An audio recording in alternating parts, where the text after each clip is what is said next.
Hey, this week we continued our Game On series. We were talking about the game of life. And the cool thing about the game of life is you kind of get to build the life that you want, or maybe a life that you kind of always wish you had, the education you wish you had, or the job you wish you always had.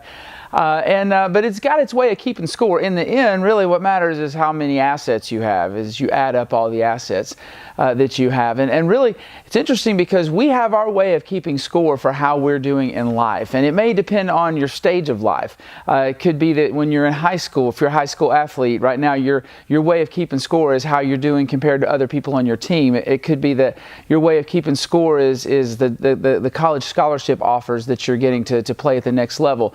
If you're a high school student that's really serious about their grades, you're keeping score by your ACT scores and honors college offers and things like that. And as you move into each stage of life, sometimes we kind of keep score different ways, and sometimes the way that we keep score kind of comes to an end. The thing that you're most excited about, that you pour all your energy in, you've gone as far as you can go with it. And that's kind of a really disappointing time. It's like one of those life-defining moments where it's like, man, the thing that I've been all about is kind of come to an end. You know, who am I? What's next? And it kind of puts you into a crisis sometimes.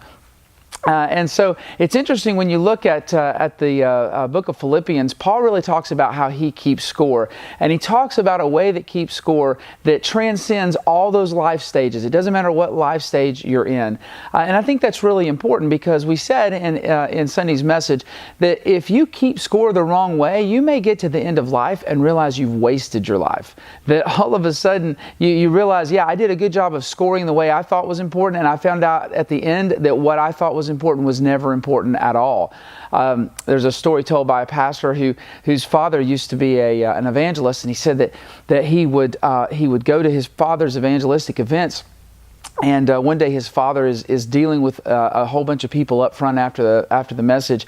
There's this elderly gentleman, and he all of a sudden comes to that guy and says, you know, what can I do for you? What are you here for? And the guy's just bawling, saying, you know, I've wasted my life, I've wasted my life, I've wasted my life. There's a person who came to the end of his life, and he found out the way he was keeping score didn't matter. It wasn't important. So Paul says in Philippians chapter 1, he's in prison, he's writing the book of Philippians, yet the book of Philippians is all about joy. Go figure that. How is that possible? Well, it's because of how he's keeping score. And he says people are out preaching Christ more now that he's in prison. So he's excited about that because that's his whole goal in life. But it's even it's more personal than that. Some people are using the fact that he's in prison to run him down and promote themselves. And so it's not just that Christ is being preached, it's that he's being put down, but he still doesn't care. He's still got joy. He's still excited. How is that possible? Well, he says in the passage, for me to live is Christ. That's why. That's how he kept score. And so, we see these t-shirts that say, ball is life. Paul would be wearing a t-shirt that says, Christ is life. That means that, when somebody wears that t-shirt, ball is life, it means that basketball is everything to them. That's where they put all their efforts. That's what they think about all the time. They practice it all the time. They watch game film to get better. That's what they're about. And that's what Paul's saying is Christ is what I'm about. That's where I put my time. That's where everything else revolves around Christ. That's how I keep score. If things are going well in me knowing Christ and making Christ known, then my life is great. I'm doing great. And so that's Paul's focus. And we said the bottom line is the only way to win at life is to live for the one who gave you life.